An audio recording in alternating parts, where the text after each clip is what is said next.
else to it. This is not a big teaching. We're not here to, I mean, there will be plenty of teaching, there'll be plenty of takeaways, but this is not an educational piece. This is a pure trading show. Nobody else in the world does this.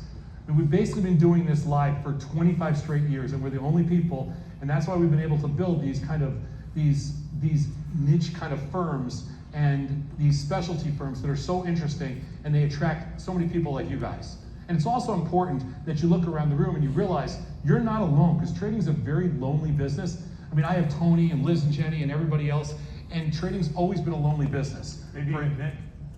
Maybe Nick. We have our own kids, you know. But the reality is that when you look around this room, it gives you this kind of a little bit of peace. You're like, oh, cool, I'm not alone. And that's always been important to us, and that's why we've always done this stuff live. So we want to get you excited. And what if everything we do just doesn't make that much sense and you don't understand everything? It's totally cool, and that means what we did kind of worked out, because if it was too easy and all this stuff made sense, then why are we here? So we want to do stuff that's challenging. We want you to wonder, hey, what was that pairs trade? What did they just do? How much risk did they just take off by doing this? Why did they scalp that trade? You know, how did they adjust that position? All this kind of stuff, and we're going to do it fast, and we're not going to explain everything. We'll explain most of it, but not everything. The trades we make today are going to be available to every single person in this room as long as you signed up with the correct email address. You are going, so you don't have to take pictures, and you don't have to ask for the trades or email us. If you don't get them, you can email support@tastylive.com. But if you just look at your inbox later this afternoon, you will get every single trade we make in a spreadsheet. Okay, so you don't have to worry. That doesn't mean we're putting every trade in your account, it just means you get every trade we make. You don't get to pick and choose. I'll take that. Losers? What? Just the losers? Just the losers. Tony keeps the winners. Believe me, I've had plenty of friends I've traded with over the years where they go, I'll keep the winners, you get the losers. We used to, one of my favorite lines that we were trading the pit about, 30 years ago, and one of the floor brokers had this huge order, and he's screaming and he's sweating, he's spitting out all over the place, and he's like, why won't any of you guys, and he didn't use the word guys, it wasn't that nice. And he said, why won't any of you make a market? Are you only want to trade the winners? And we all looked at him and go, yes. Yeah, we only want the winners. Sense. We don't want to make markets for the losers. But anyway, you'll automatically receive that. Some pre-show assumptions, just so you know where our minds are at. And again, this is not that important, but just to give you some pre-show assumptions.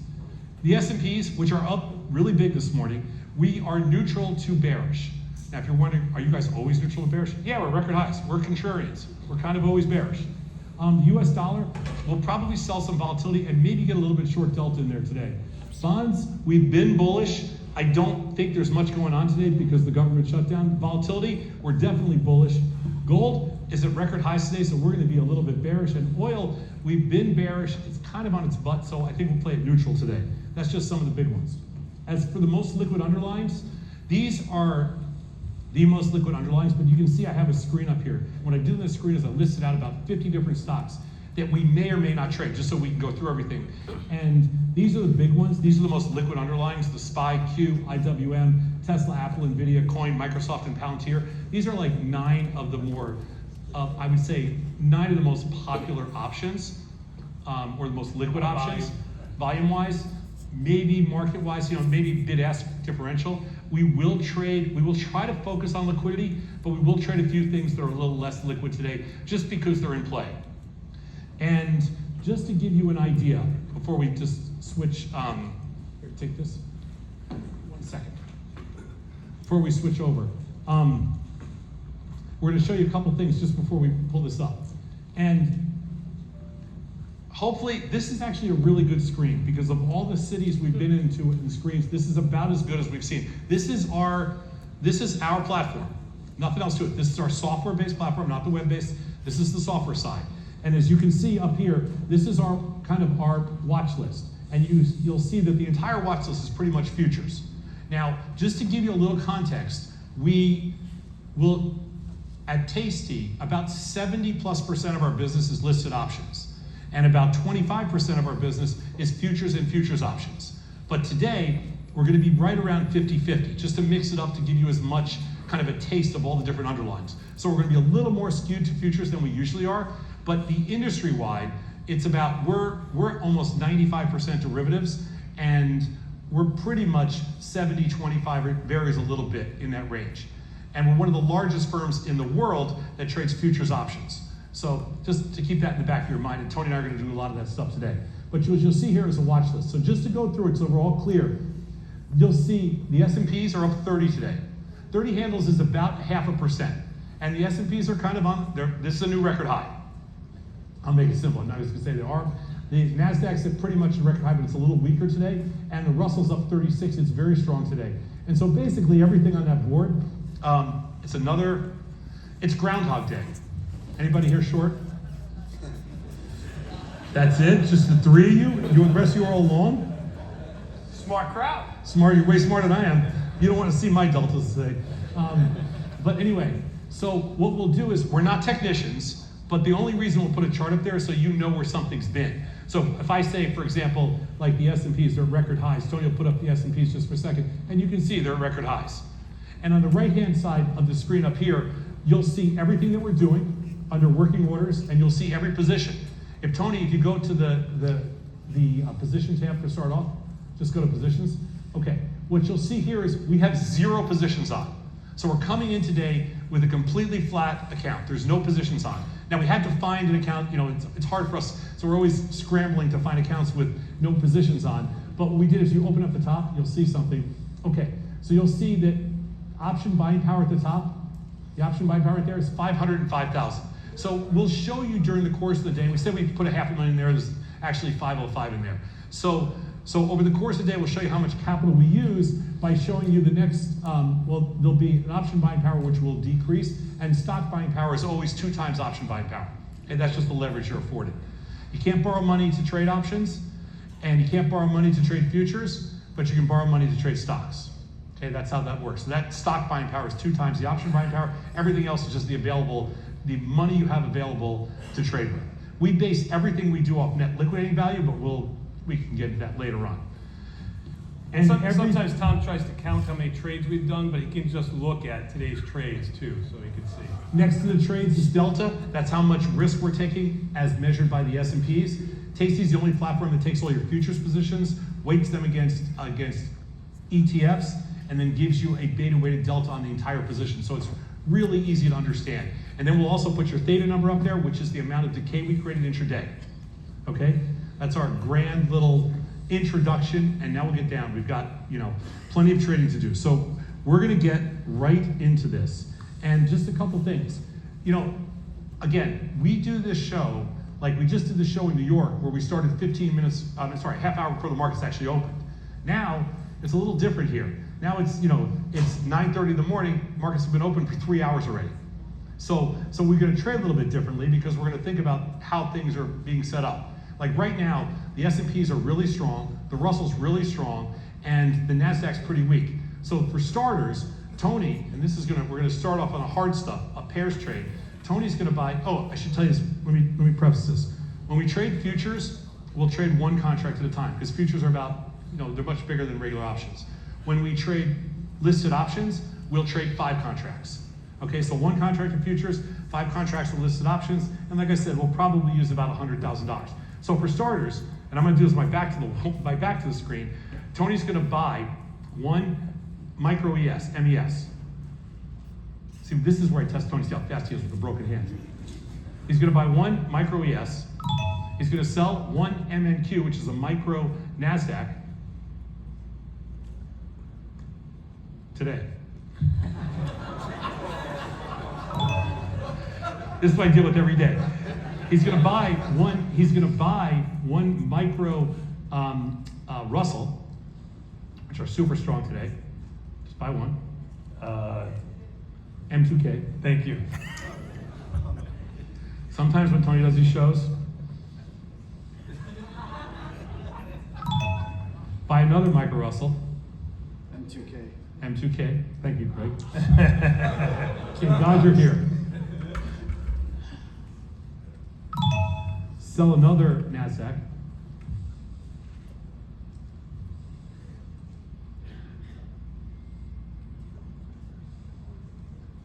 Thank you. Today. Sell another NASDAQ. Sell another one. 3 total? Yes. And buy one more S&P /MES. Now, I'm gonna tell you what I just did. Now, this is just to get you guys, just the juice is flowing. But what we did, you can see, just because I want you to see over here, these are the fills for starters, okay? They're all real trades on the left-hand side of the page. Hey, Tony, close up that chart at the top so we give more room so people can see. Okay, and these are the first bunch of trades that we made. This is what we call a pairs trade. This is a little more complicated. It's like called basis arbitrage, but what it really is we traded a bunch of futures. We bought the S&Ps, we bought the Russell, and we sold the NASDAQ, okay? And we did it in a ratio where it's notionally flat, but we're trying to buy what's strong, sell what's weak today, and reduce our risk by about 85%. Now, the nice thing is, on the CME website, they actually have intermarket spreads. They still list that, right, Craig? Yeah, it's out there. And so they reduce risk by about 85%. It's not a cheap trade, because every single thing that we just did requires capital. If you go to the position tab, just go to position tab for a second. You can see this trade. So, oh, you know what? Oh, there you go. Yeah. So what we have, it's in weird order up here, but you can see we have 3 different positions on right now, and we will see what happens. You know, it's really just, you know, it's gonna take a little while for this to mature, I hope. This is a pretty risky trade to start off with. It's a pairs trade. We did reduce the risk, but we traded a bunch of futures. We traded 2 S&Ps, 3 NASDAQ futures, and 2 Russell futures. So we bought 4 and sold 3, and that is notionally flat. Craig, fair? Yeah, that's fair. Thank you. You bought 4, sold. What? It's not flat, like you just said. It's not flat. There's a risk in there, yeah. It's 2, 2, and 3, right, Tony? Perfect. No, you got 4 MNQ. No, it's supposed to be 2, 2, and 3. You remember, the NASDAQ's $50,000, right? No, I know exactly what it is. I know. We have a lot of out trades. We call these like So you want 3 MNQ? 3 MQ. It's Oh. 4, it's 2, 2, 3. You heard him, right? Buy another one, sell another one, sell another one. No? This happens all the time. So you want me to buy one? Yeah, buy one back.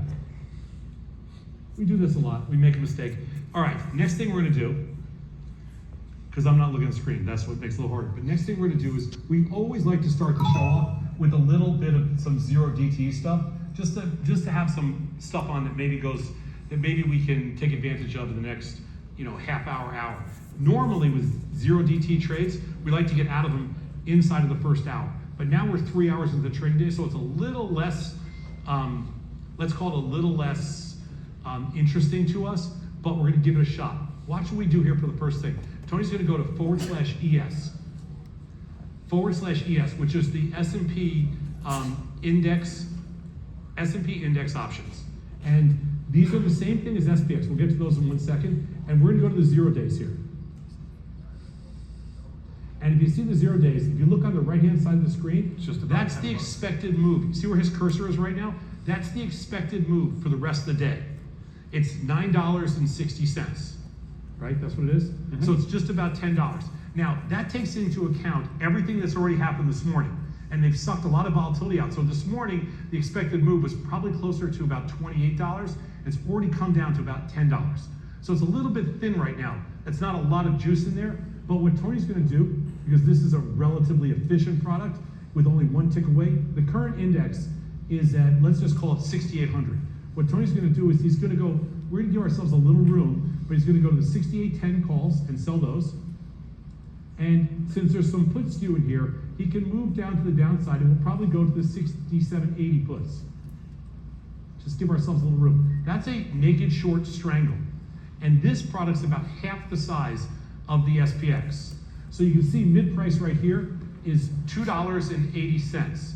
$2.80 is how much money, real money, Craig? About 150? About 140. Well, yeah. If you use the math. You gotta be exact here. About 140. It's $50 a point. 2.8 times 50. Yeah. So it's about $140 is the max profit here. What we're targeting is to make a small That's right, amount you of- laughed when I had 4 contracts up there. I heard you. What we're gonna do here is try to get built, we're not gonna give up too much, we're gonna leave it at 280, just route it. If we move it a nickel away, just to show you how this stuff works, we keep the pace moving. If you move it a nickel away, Tony, at 275, you should be filled. Should be filled at 280. And there you go. And again, Saved you a nickel, that saved everything that I made you. Okay, thank you. Lost on the futures, you're welcome.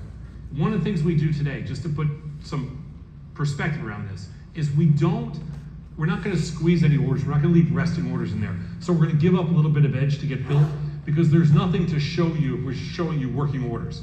We need to show you fills. My game plan too is, if you go back to the position tab for a second, the game plan here, just so you know, is at the end of the day, we wanna fill up this entire page. Our goal is to fill up the entire page with positions.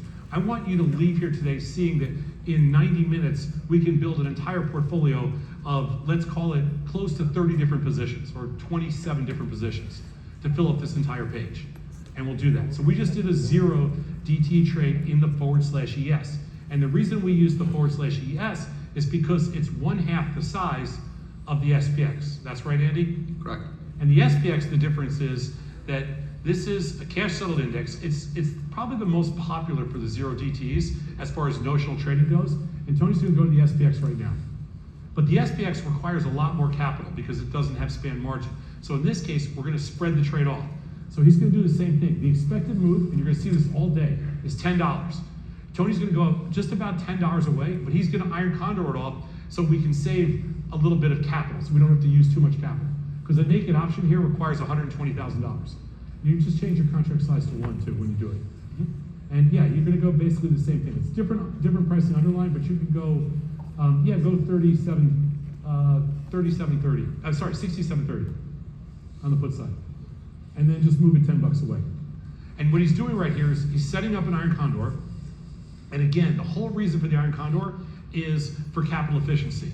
Normally, we don't do a lot of iron condors for capital efficiency because it reduces our probability of success. But again, you have to play that game. Capital, probability of success, capital efficiency, and he's filled. The reason strategic trading is so much fun and so important is what you're learning is decision making, brain processing speed, as we talk about all the time, and just the strategic nature of learning about capital efficiency as it applies to everything else you do in your lives. It's very important to understand that strategy is not all just about P&L. It's not all about, hey, you know what, I have a higher probability of success doing this, so I'll do this. Sometimes you have to be capital efficient because you don't want to use a ridiculous amount of capital, because the key to preserving capital is what we call law of large numbers. The more trades you make with a reasonable probability of success, the closer you're going to come to the expected outcome. So it's very important to be capital efficient. And sometimes you just can't afford to do certain things. In this case, that's why we didn't do, the naked option and the SPX, because it's too expensive. Now, if you see on the left-hand side there, the market watch, S&Ps are still at 31. They haven't moved much. The Russell hasn't moved much, and the Nasdaq hasn't moved much. This is kind of like we're quiet. We've started off with basically all futures trades, and we've done a little bit of SPX to start off. We're still going to stay down the same side for a second, because I want to give you the same side of the market, just because I want to give you a few more trades we put on, then we're going to get to some equities. So for starters, when you look at the screen, Tony, there's some stuff that's really moving around today that's kind of crazy.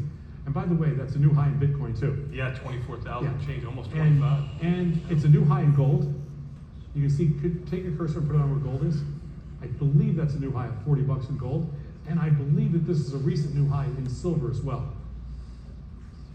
So a couple of things that we like to do here is we like to play around with different potential pairs. And one of the pairs that we like to play around with sometimes is gold and silver. So what Tony's going to do today, because silver's strong and gold's strong, we're just going to take a little bit of a shot here. We're going to buy a micro silver /SIL. How much is the tick in there? That's the micro. Yeah. $1. Okay, so what we're going to do is he's going to buy, this moves around a lot too, just so you know. So what he's going to do is buy one micro silver contract, and now he's going to go and sell one micro gold contract /MGC. Again, this is another pairs trade. We just bought silver, sold gold. It's kind of an intraday trade. We're going to see how it goes, just to have a little fun with the trends. They're both strong today, but we're just going to have a little fun with that. Also, sticking in the world of futures, just to give you some futures option stuff, one of the things that we've been trading lately has been the euro. And again, I'm going to be all over the place because I don't want you to think about trading as, oh my God, I've been following NVIDIA and that's the only thing I want to trade.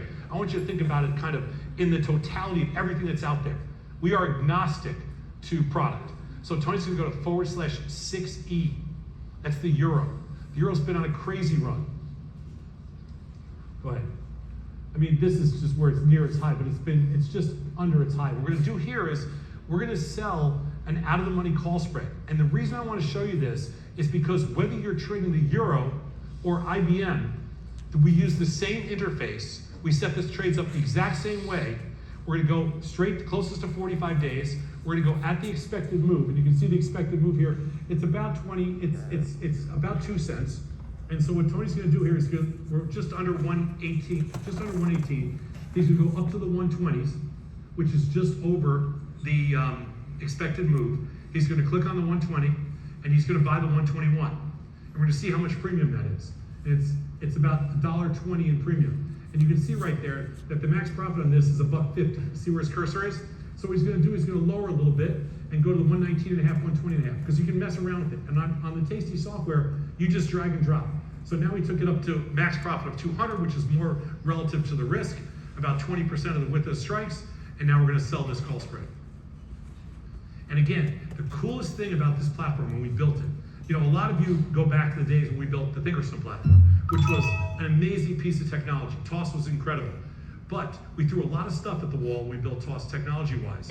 And some of the things that we didn't do was make the interface as clean as this one so that you can trade from euro to S&Ps to anything else without even changing a single thing. So what he's gonna do now, he's gonna go to the Japanese yen, /6J. Now, again, this is closer to, it's currently down 135 today, so what we're gonna do it here is, it's kind of on its butt. We got short the euro, we're gonna get a little bit long the yen by selling an out of the money put. Notice, the strategies we're using are the same. We've done a pairs trade in the S&Ps and the Russell and the NASDAQ. We did a pairs trade in gold and silver. We sold an iron condor in the SPX. We sold a strangle in the 0-day ES. And we just sold a call spread in euro, and now we're about to sell a naked put at the expected move. We simplified this thing, and this time it gets down to decimals we don't really have, so he's gonna do right there. Sure, you can do the 665 put. And he's gonna probably go, the market's only one tick wide, and so we're not gonna wait. There you go, just sell it. Filled. So already, you've sold a call spread, you've sold a naked put, you've sold a naked strangle, you've sold an iron condor, and you've done 2 different pairs trades. We've just done 7 different, I can't count my fingers, 7 different strategies. See, you can't count either. I'm trying. Go to the position tab for a second. Okay, so we have a little fun here, just taking a look. Now you can start to see what's happening. And can you open up the thing at the top for a second, Tony, the counts? Yeah. Just to give you an idea, just so, I just want to put some context for us, because we really only traded so far just futures. So you can see our P&L is totally flat. The amount of capital we used actually was a lot so far today. We've already used about $70,000. Now we'll probably take some of that off later, so it won't be that high. We've already made 15 trades, and we're a little tiny bit short here. All right? Who's not following? And you got $300 in Theta Decay. And we got 300. We got a lot of Theta Decay because we have a lot of 0 days on. Who's not following? Liars. Somebody out there is not following. We got it packed. How many people in here have never traded futures before? Oh, wow. What the fuck's wrong with you guys? Greg will be out front after. Seriously. I'm not teaching them well enough? Is there anybody out here that hasn't traded options before? What's your problem? You only trade stocks, right? Oh, you only trade futures. Okay, that's actually really interesting because I want to say this. Here's the crazy thing. We grew up only trading, pretty much, I shouldn't say only trading, but we grew up trading one product and the S&Ps. And over the years, since we built all this technology, the coolest thing is that it doesn't matter what you trade anymore. Like, it makes no difference. One of the reasons that we finally got the CME and the SIBO together on a stage, which would have been unheard of 10 years ago, like this is like the Hatfields and the McCoys. The reason we have them on stage is because everybody finally recognizes that for individual investors, for retail customers, whatever you want to trade, go do it. The philosophy behind Tasty when we built it is anybody can trade any product they want using any strategy with any amount of money in any account type. That was our strategy. completely changed the whole industry by taking that approach. The coolest thing about this, I'm just moving, I just getting the, he's just moving things around. so I can get it right for you. But you'll see that every single thing that we do is from the exact same interface and the exact same approach using the exact same strategies. We're always going to go to the expected move. We're always going to go to a certain period of time out. You know, we're going to do that kind of stuff. Let's take a look. I and knew see. I wanted to be short more NASDAQ. Of course you did. As you can see right here, we're going to take a look at how our S&P, SPX position is doing. It's up a little tiny bit, nothing. And we're going to see how our MES, our ES position is, and it's basically flat. That's our strength. Now, again, this is a tough time in the day to grind out 0DT. Anybody here trade? A lot of you trade 0DT, as I assume. And you know that if you put positions in 3 hours after the opening, it's a grind. Actually, around noon, We close to usually take running stuff out. up. Yeah. But anyway, how's the pace? Because you got an hour left of this. It's a good pace, it's not too fast? Okay, because again, we're going to try to build up this position, and I want to fill up this kind of try to fill up this whole page. All right? Do we have any problem children up here? Now, you know how we look at problem children? We look at problem children to see, hey, you know what? Do we have anything that looks weird P&L wise? And then, of course, we can look at delta on one side of the page. We can see, hey, is there something way out of whack?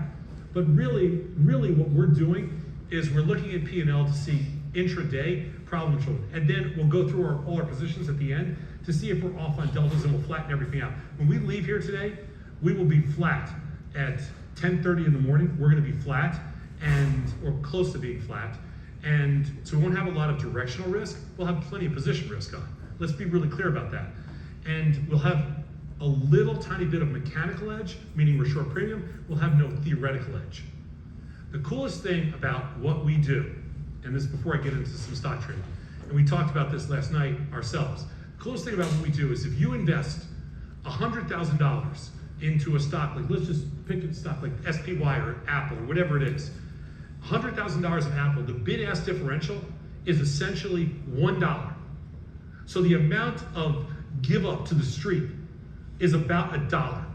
Maybe if you do a couple hundred shares, it's $2 or $3. That's it. If you trade options or futures, okay, on $100,000 of capital, the bid-ask differential is less than $10. There's a lot of leverage, and it's less than $10. If you did the same thing, did $100,000 in like an event-based contract, you know, or let's just call it event, just any kind of event-based contract. It could be sports, it could be politics, whatever it is. The give up in that case on $100,000 is $1,000. If you trade $100,000 on a sports app and you're gambling with it, the give up is $10,000. Just to put context around what we do, which is why we love the trading part and why it's so strategic. Sports apps are not strategic, and you give up 10%, which is $10,000 on $100,000. In an event-based contract, which are not strategic because they're binary, they're black and white, you give up $1,000 on $100,000. Again, that's like negative edge. That's casino edge, and that's why it's impossible to win at the casinos. In the casinos, you give up some percentage. Whether it's, you can argue whether it's 3% or 4% or 7%, whatever. In the world of trading, in this massive world where we do more business in 15 minutes than they do in sports betting the entire year, the give up to theoretical is a fraction of 100%. So it's basis points. And that's why it's so fair. And that's why if you learn the strategic part to that, you know, it is